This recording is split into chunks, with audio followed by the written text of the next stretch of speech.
আসসালামু আলাইকুম রহমতুল্লাহ বারাকাত। আমরা সরাসরি দেখব ক্লাস 3 গণিত বইয়ের 89 এবং 90 নাম্বার পৃষ্ঠায়ের উত্তরপত্রগুলো। তো অন্যদের মতো আমি বেশি কথা বলবো না, চলে যাব মূল পর্বে। তো প্রথমে আমরা অঙ্কটা পড়বো, তারপর আমরা সমাধানে যাব। প্রথমে লেখা আছে সঠিক উত্তরের পাশে ঠিক চিহ্ন দিই। এক, নাহিদ 30টি আম পেড়ে 10টি রেখে বাকি আমগুলো 5জন বন্ধুর মধ্যে সমানভাবে ভাগ করে দেয়। প্রত্যেক বন্ধু কয়টি করে আম পায়? এখানে অঙ্ক শুরু হওয়ার আগে এটি জেনে নিন, প্রথমে নাহিদ মোট আম থেকে নিজের কাছে রেখে দেওয়া আম বিয়োগ করে বাকি আমের সংখ্যা বের করতে হবে। তারপর সেই বাকি আমকে বন্ধুর সংখ্যা অর্থাৎ 5 দিয়ে ভাগ করতে হবে। এখানে অপশন সমূহ আছে 3টি, 4টি, 6টি, 20টি। উত্তর হলো 6টি। তো এই প্রশ্নের সমাধানটা আমরা দেখি কি লেখা। নাহিদের কাছে মোট আম ছিল 30টি, নিজের কাছে রেখে দিল 10টি। তো 30 থেকে 10 বাদ দিলে বাকি আমের সংখ্যা হলো 20টি। তো 30 থেকে 10 বিয়োগ করলে হয় 20, এই 20। তারপরে 5জন বন্ধু আম পেল 20টি, অতএব একজন বন্ধু আম পাবে 20 ভাগ 5টি সমান 4টি। উত্তর 4টি। এটা ছিল 1 নাম্বার। এখন আমরা চলে যাব 2 নাম্বার অঙ্কের। তুমি বাবার কাছ থেকে 150 টাকা ও মায়ের কাছ থেকে 60 টাকা নিয়ে 3জন বন্ধুকে খাতা ও কলম কেনার জন্য সমানভাবে ভাগ করে দিন। প্রত্যেক বন্ধু কত টাকা করে পেল? এখানে অঙ্ক শুরু হওয়ার আগে এটি জেনে নিন, প্রথমে বাবা ও মায়ের কাছ থেকে পাওয়া টাকা একসাথে যোগ করে মোট টাকার পরিমাণ বের করতে হবে। এরপর মোট টাকাকেও 3জন বন্ধুর মধ্যে ভাগ করতে হবে। এখানে অপশন আছে 150 টাকা, 90 টাকা, 70 টাকা, 60 টাকা। উত্তরটা হলো 70 টাকা। তো সমাধানটা বের করি। বাবার কাছ থেকে পাওয়া গেল 150 টাকা, মায়ের কাছ থেকে পাওয়া গেল 60 টাকা, মোট টাকার পরিমাণ 210 টাকা।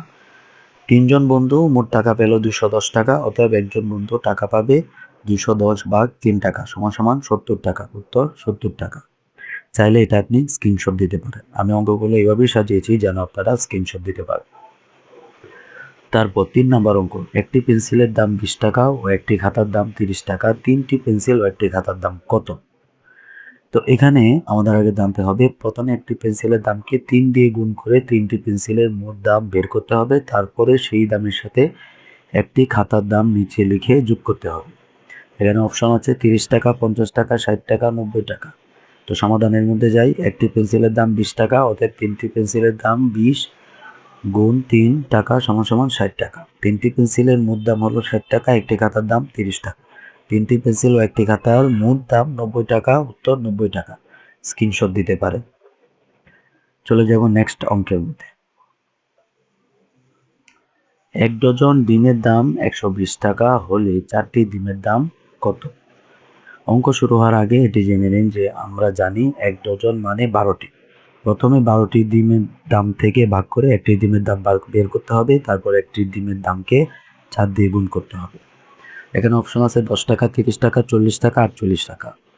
তো উত্তর হলো 40 টাকা। তো সমাধানের দিকে যাই। আমরা জানি 1 ডজনের ডিমের দাম 12 টাকা, বা 1 ডজনের আমরা জানি 1 ডজন ডিম সমান 12টি। তাহলে 12টি ডিমের দাম হলো 120 টাকা, অর্থাৎ একটি ডিমের দাম 120 ভাগ 12 টাকা সমান 10 টাকা। আপনি 120 দিয়ে 12কে ভাগ করলে উত্তর আসবে, অর্থাৎ ভাগফল আসবে 10 টাকা। এরপরে একটি ডিমের দাম 10 টাকা, অর্থাৎ 4টি ডিমের দাম 10 ভাগ 4 টাকা সমান 40 টাকা। উত্তর 40 টাকা।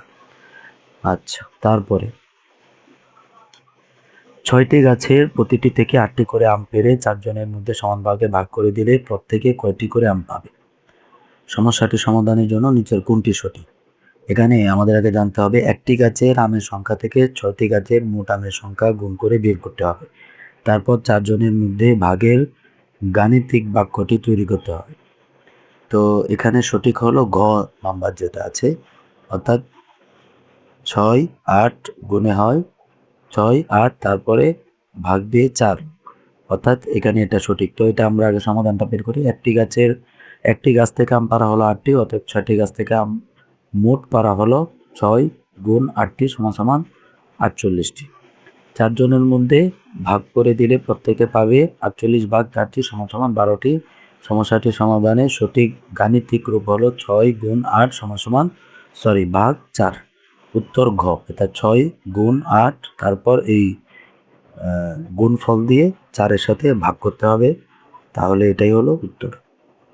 6 নাম্বার, রাইসা তার 5 বন্ধুকে 4টি করে চকলেট ভাগ করে দিয়ে 2টি নিজের জন্য রাখলো। তার কাছে কয়টি চকলেট ছিল তা নির্ণয়ের জন্য নিচের কোনটি সঠিক? বন্ধুদের দেওয়া মোট চকলেট সংখ্যা বের করতে বন্ধুদের সংখ্যাকে চকলেটের সংখ্যা দিয়ে গুণ করতে হবে। তারপর সেই চকলেটের সাথে নিজের কাছে রাখা 2টি চকলেট নিচে লিখে যোগ করতে হবে। অপশনসমূহ 2, তারপরে খ, গ, গ। উত্তর হলো খ। সমাধানের দিকে যাই। একজন বন্ধুকে চকলেট দিল 4টি, অতএব 5 জন বন্ধুকে মোট চকলেট দিল 5 গুণ 4টি সমান 20টি। এখন পরবর্তীতে আমাদের লিখতে হবে বন্ধুদের মোট চকলেট দেওয়া হলো 20টি, নিজের জন্য রেখে দিল 2টি। রাইসার কাছে মোট চকলেট ছিল সমান 22টি।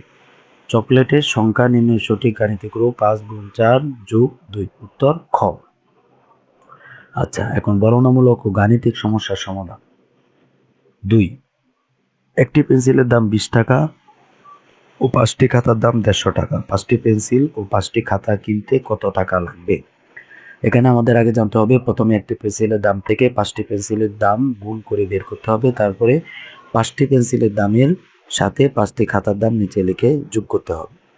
তো 2 নং প্রশ্নের সমাধান কি? একটি পেন্সিলের দাম 20 টাকা, অতএব 5টি পেন্সিলের দাম 20 গুণ 5 টাকা সমান 100 টাকা। তাহলে কি হলো? 5টি পেন্সিলের দাম 100 টাকা, 5টি খাতার দাম 150 টাকা। 5টি পেন্সিল ও 5টি খাতা কিনতে মোট লাগবে, অর্থাৎ এই দুইটা সংখ্যা গুণ যোগ হবে, তারপর হবে 250 টাকা। উত্তর 250 টাকা। তারপর এখানে আছে 3 নাম্বার, একটি বই ও 3টি কলমের মূল্য একত্রে 95 টাকা, একটি কলমের মূল্য 20 টাকা, একটি বইয়ের মূল্য কত?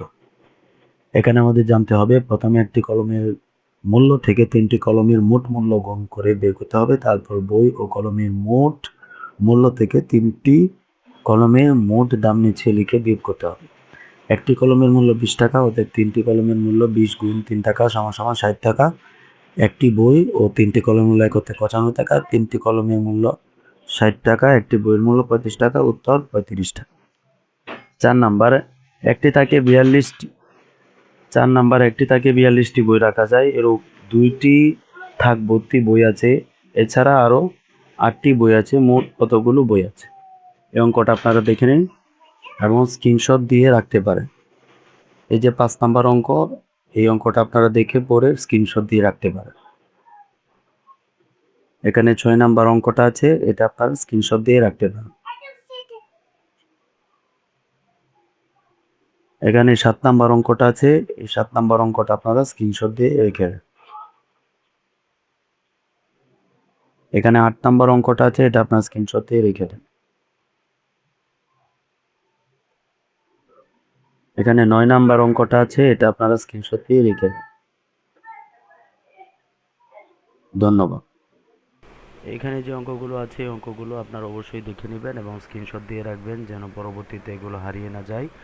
আর আমি আমার সংক্ষিপ্তকরণার্থে এগুলো শুধু আমি আপনাদেরকে দিয়ে দিয়েছি। আপনারা ইচ্ছা করলে প্রত্যেকটা স্ক্রিনশট দিয়ে তারপর সেটাকে আপনার চিন্তা ফিকির করতে পারেন, এতে আপনাদের আরও বিষয়টা ক্লিয়ার হবে। তো আমি আমার সাধ্যমতো বোঝানোর চেষ্টা করেছি। আপনাদের যদি আরও কোনো কিছু গুরুত্বপূর্ণ মতামত থাকে তাহলে সেটাও আমাকে জানাবেন, যেটা আমার জন্য উপকারী হবে এবং আপনাদের জন্য উপকারী হবে। আর অবশ্যই চ্যানেলটি সাবস্ক্রাইব করতে ভুলবেন না। ভালো লাগলে শেয়ার করুন। আসসালামু আলাইকুম ওয়া রাহমাতুল্লাহি ওয়া বারাকাতুহু।